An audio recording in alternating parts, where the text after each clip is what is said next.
Get your fix. Are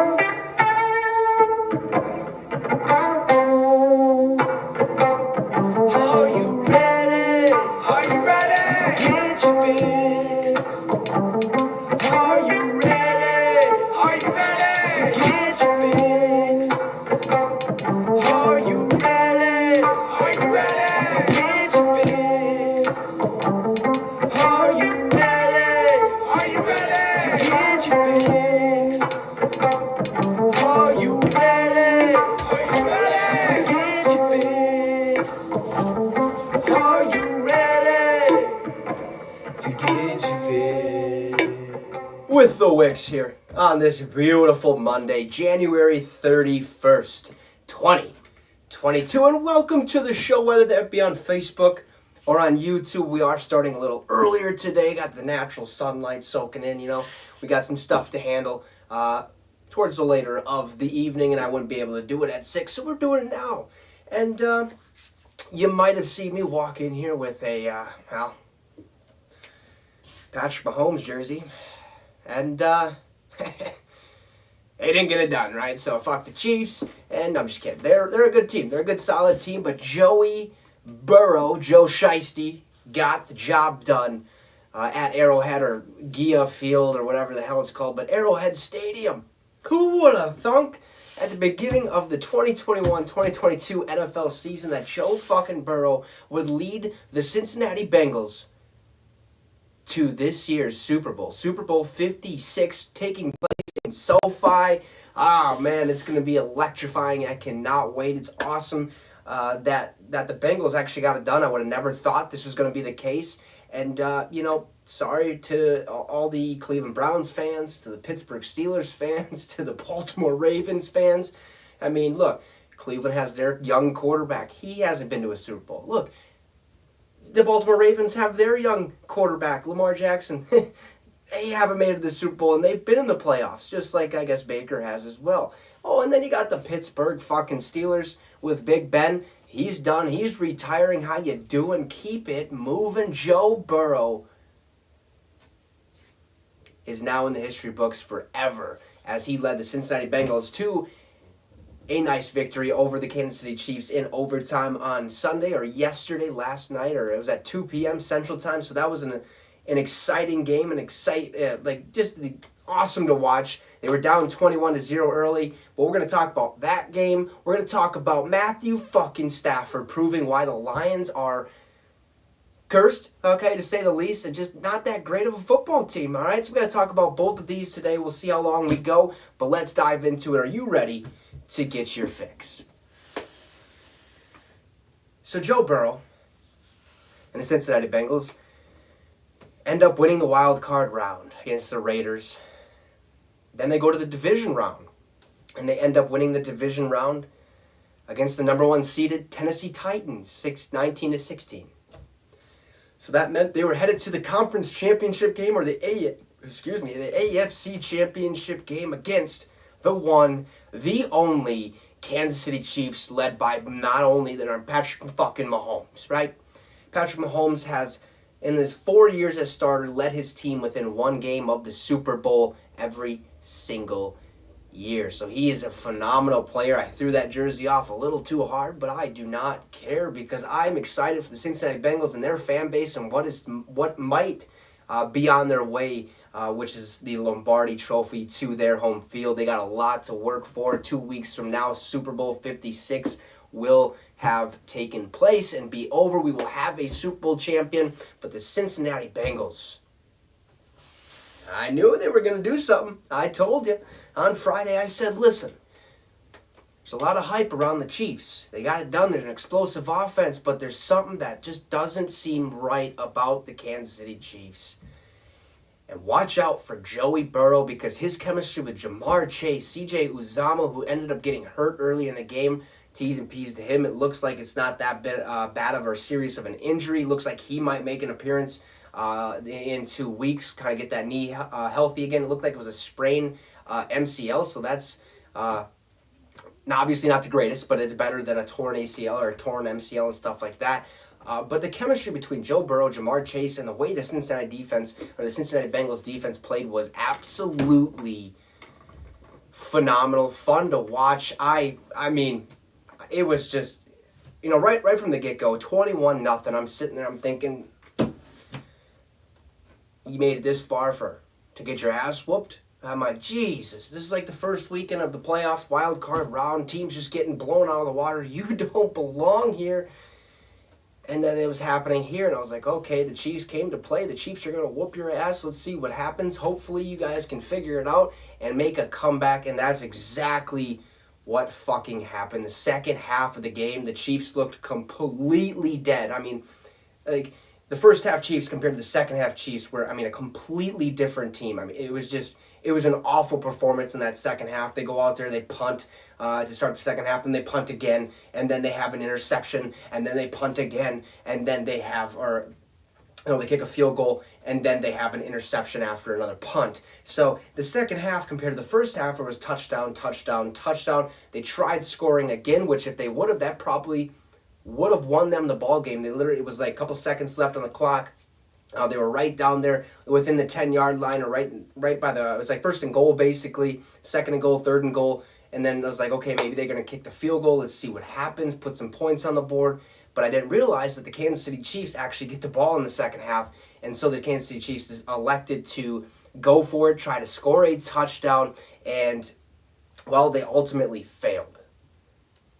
And then they go out second half, and they just couldn't get it going. I mean, it was just phenomenal. It was phenomenal to watch Joe Burrow leading his team to victory. This game was a lot like that of Week 17 against the Kansas City Chiefs, where the Kansas City Chiefs got out to an early lead. I think they had a 14-point lead 3 different times in that matchup or something like that. And then the Cincinnati Bengals slowly moved their way up and slowly worked their way up to potentially win the ball game. And that's exactly what they did. Week 17, 34-31, and now today, or yesterday, 27-24, got the win in overtime. And when it went to overtime, not only was I saying, oh boy, here we go again, Josh Allen actually went and tweeted, pain. That's all he said, pain, period. That's it. He knows what it's like to go into overtime, say, heads or tails? Tails. All right, it's heads. What would you like to do, Kansas City? No, we want the ball. They march on the field. They score. It's over. Bills out. Chiefs in. Well, this time, almost happened. Got real close to the same outcome of the Bills-Chiefs game, where Cincinnati said, you know what? Instead of tails this time, I'm going to call heads. They call heads, it's tails. Chiefs get the opportunity to receive the ball, which obviously you're going to because you want to fucking score a touchdown. And, old Patty Mahomes goes out there and throws a nice interception to end the game. He probably should have threw one earlier than that, and if he would have, the game would have been over a lot sooner. But, he just sat back, aired it out. Tyreek Hill was really nowhere to be found. Cincinnati Bengals picked it off, got the ball, marched down the field, and fucking Evan McPherson, who, by the way, has been phenomenal this entire playoffs. I believe he's 12 for 12 or 14 of 14 in the playoffs kicking field goals, which is just phenomenal. He has 2 game winners this postseason, last week against the Tennessee Titans, and now this week against the Kansas City Chiefs. This man is phenomenal. He's a rookie, and the Bengals keep saying it, and I'll say it again. That's why you draft a kicker. Okay, because if you draft a kicker, you're going to get the better kicker than if you were to go out in maybe free agency or on the streets and be like, do you want to kick footballs for us? Most likely the drafted person might do better, but I don't know anything. So it definitely could go both ways like that. But the Kansas City Chiefs completely laid an egg in the second half. If they don't lay an egg in the second half, if one of those punts turns into a field goal or a touchdown, Kansas City probably wins this game. That wasn't the case, okay? Because Joey Big Ball Burrow out there fucking goes 23 of 38, 250 yards passing, 2 tutties and an interception. He was only sacked 1 time, which blows my mind. Because that Cincinnati Bengals offensive line is atrocious. It is not good at all, and it can be fixed, okay? And that might be a downfall for them going into the Super Bowl, because you got to keep your quarterback protected. You got to give him time. And with Aaron Donald and Leonard Floyd and those guys on the defensive front of the Rams coming into the Super Bowl, it's going to be a lot tougher for Joey B to get the ball off, have enough time. They have to figure out their offensive line. They will. Not this year, unfortunately, but next year they will, because I went and kind of took a gander at what their potential cap space is, or their projected cap space for next season is going to be. And at this point, it's projected to be $58 million. So that means they can go make a splash, because who knows how many people are going to stay on the Cincinnati Bengals, and who knows who's going to want to come over, but they can go make a splash signing, go get an offensive lineman, go get one of the greater offensive linemen in the league, or the best offensive lineman in the league. This team, watch out. The next 5 to 10 years, they could be very, very dangerous if they get their offensive line built up to protect Joe Burrow, give him more time to throw the ball in the pocket, keep him safe so he doesn't have to take hits, so he doesn't have to scramble and go out there and make all these heroic plays and stuff like that. Joe Burrow's Cincinnati Bengals are going to be very, very good, and they are very good already at this point in time, but there is a downfall. That offensive line, their defense plays phenomenal. Their offense can get it going when he's protected. When Joe Burrow has to make split-second decisions, he's doing just fine. But the protection is what I'm worried about going into the Super Bowl. We'll dive into that later this week, potentially next week as well, because, we're 2 weeks before the fucking Super Bowl is a long time, okay? And we just got to dive into that game quite a bit, okay? Especially with the Pro Bowl coming up, we'll dive into that a little bit in the upcoming days and stuff like that. But Joey B, congratulations, man. Just an absolute awesome performance, phenomenal performance by you. Kansas City Chiefs just couldn't get it done. All right, Patrick, you had one too many picks. You had 2 to end the game. You had 3 tutties, 275 yards receiving. Just didn't get the job done. Just wasn't enough to beat the Cincinnati Bengals, and that sucks for you and not for the Bengals. So I'm pumped, because I was sick and tired of watching Jackson Mahomes, who is Patrick's younger brother, go out there and do all these TikToks, not giving a single fuck about anybody, especially when he went out and danced on Sean Taylor's memorial number. At that point in time, I was like, somebody needs to go slap the shit out of this guy, because he's just, his ego.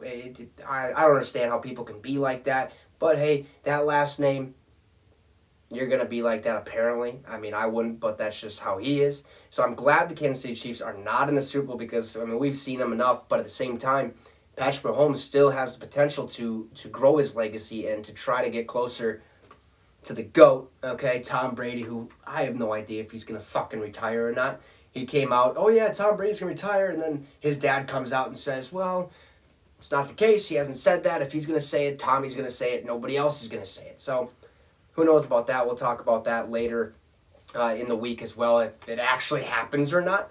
Because, like I said, I have no idea. I'm assuming he's going to retire, which sucks, because I wanted to go see him in person. If he comes back for his last one more final year, I'm going to a game. Okay, whether that's in Tampa or New England, wherever the fucking case is, I'm going. Okay, that's just how it's going to be. But good job, and congratulations to the Cincinnati Bengals, who were the 4 seed at 10-7 this year, and beating the Kansas City Chiefs in the AFC Championship game to advance to this year's Super Bowl 56 in SoFi Stadium, Los Angeles, California. They beat them in overtime, 27-24. So the other game that took place was obviously the Los Angeles Rams. Let me kick that sucker out of here. The Los Angeles Rams against the San Francisco 49ers. Now, this game was completely different from that of the Bengals-Chiefs game, because this game was all about defense. Which defense is better? That's basically what this game was about. It was slow paced. It was boring to watch. It was kind of back and forth. What the hell is going to happen? But with it being a defensive game, the one thing you got to think about is whoever wins the turnover battle will most likely win the ball game. Well, they both only had about 1 turnover. Okay, so equal there, equal on their defensive side of things. But the big play, the big turn of events that unfortunately caused San Francisco to lose the ball game was, I believe his name was something Tart. Yeah, let's see. Jermaine Tart, I believe is his name. Jaquiski Tart, yeah. Goes out there. I mean, Matthew Stafford throws up a bomb to Cooper Kupp. Cooper Kupp still running past it and fucking hit him right in the chest. Bounces off. Hey, sorry, dude. All right, I've been there. Feels like shit. I understand it. But thank you for dropping that ball, because I'm so excited that Matthew Stafford gets a chance at a Super Bowl ring, and in his first season with the Los Angeles Rams, where he spent 12 years with the Detroit Lions, couldn't win a single playoff game, couldn't even get his team to the playoffs, let alone sometimes, most of the time, okay? He goes first year, he's in the Super Bowl. That just tells me how bad the Detroit Lions are and how bad of an organization, how cursed they are. Just fucking fix the relationship with Calvin Johnson. Maybe something might work out there, but again, before Calvin Johnson was there, Barry Sanders was there, only won one playoff game, I believe, with them, retired after 10 seasons. He's done. He was sick of losing. He's like, all right, get me out of this shitty organization. I'm done. And Matthew Stafford comes to L.A., and lo and behold, he's in the Super Bowl because he had a phenomenal performance. The dude went out there, 31 of 45, 337 yards passing, 2 touchdowns, 1 interception. Cooper Kupp. I mean, wow. Okay, Cooper Kupp is a dog. This guy is phenomenal to watch. He's a beast. He goes out there, he makes plays happen left and right. I mean, 142 receiving yards on 11 catches, 2 touchdowns. He was the reason, or one of the major reasons why they won this ball game. But so was the Los Angeles Rams defense, to an extent, because they weren't able to break into the pocket and sack Jimmy Garoppolo at all the entire game with the likes of Aaron Donald, Leonard Floyd, Von Miller, Jalen Ramsey, all these studs. They were unable to sack him, but they put enough pressure on him to make those split-second decisions, and sometimes those split-second decisions were the wrong decisions in this ball game. It was really kind of back and forth. I thought San Fran might have had it, but the Los Angeles Rams at the end kind of just took that clock all the way down to the final second, end up winning the ball game 20-17. It was a good game. Wasn't the greatest game to watch, but it was a good game for the fact that it got close at the end. It had you like kind of leaning up like, okay, what's gonna happen here if Matthew Stafford throws a pick like he's been known to do in the past? This game's over. I mean, I think like if Jaquiski Tart or Jay Tart or whatever picks that ball off, San Fran has a chance to march all the way down the field, kick the field goal. They win the game then. Okay? So the Bengals game was by far the better game of the weekend. But at the same time, this one had the harder matchup, I believe, because the San Francisco 49ers, offensively, schematically, they are harder to play against. You have no idea what they're going to do at any given moment. Deebo Samuel, we've talked about it in the past, where he can literally line up at wide receiver. He lines up at running back. He can line up at slot receiver, tight end. I mean, he can do it all, quarterback in the wildcat position, and just do whatever he wants to. George Kittle's also there on their tight end. He's a very, very solid receiver and a very, very very good blocker, and kind of keeps the defenders away a little bit. But some just doesn't feel right with Jimmy Garoppolo there, because I don't necessarily think he's the greatest passer that you'd want to be as a quarterback. He did go 16 of 30, okay, so 53.3% completion percentage. He had 232 yards, 2 touchdowns, and interception. But a lot of those throws were kind of rushed, it just did not look all that solid, because San Fran typically runs the ball more than they're going to pass the ball. And I guess this game, they really didn't. Yeah, they had 20 rushes compared to 30 passing attempts. So, I mean, they wanted to pass more because they knew they had to, because they knew that front of the Los Angeles Rams was that good and was that much better than their run game. So they had to air the ball out with Jalen Ramsey and stuff like that. And they couldn't get it done. They just ultimately couldn't capitalize.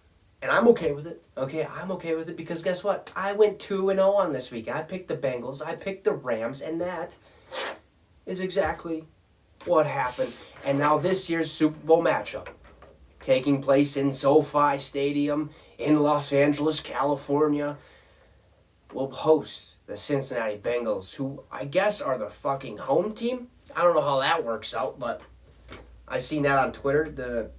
The Rams technically, even though SoFi is their home stadium, is their home field, the Super Bowl is supposed to be a neutral place for teams to go and play there. Obviously, if it happens that you make it there and it's your stadium, it's technically your home game. But we seen last night the San Francisco 49ers literally made the whole stadium red. Okay, the Rams tried keeping the San Francisco 49ers fans out of there, and it did not work. Okay, it was more of a San Fran home game, and that's what I'm scared about here as well, is because Cincinnati, I mean, shit, first Super Bowl in however many years, they're going to be pumped. Oh, and by the way, another stat about the Bengals, they have never lost an AFC championship game. They've been to 3, counting this last one, never lost.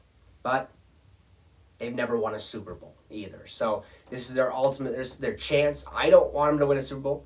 It's just because I want the Vikings to win a Super Bowl before they do, because the Bengals have never won one. I want the Vikes to do so. So give it to the fucking Rams. Have Matthew Stafford win the goddamn game, okay? Because that is what we need as a fan, as a Minnesota Vikings fan. We don't need any other non-Super Bowl winners to win one before us. That's what I'm trying to say here. But I couldn't be more excited. Bengals, Rams, gonna be one hell of a matchup. I cannot wait for it. We'll dive into it more and more as we kind of go throughout the week of what potentially might happen during this game. And we got to figure out the injury reports, see how CJ Uzama's doing, see how Tyler Higbee's doing and stuff like that. So, like I said, we'll dive into that later in the week and next week as well. And we'll also talk about the Pro Bowl later in the week. But for today, that is all I have for you guys. So have a great one. Enjoy the rest of your day. We'll see you back here tomorrow at 6 p.m. Central Time. Like always, whether that be on Facebook or YouTube. If you're on Facebook, hit the like, hit the share, and then if you're on YouTube, hit the subscribe button. It would be much, much appreciated. Have a great one, folks, and you just got your fix with the Wicks. Peace out.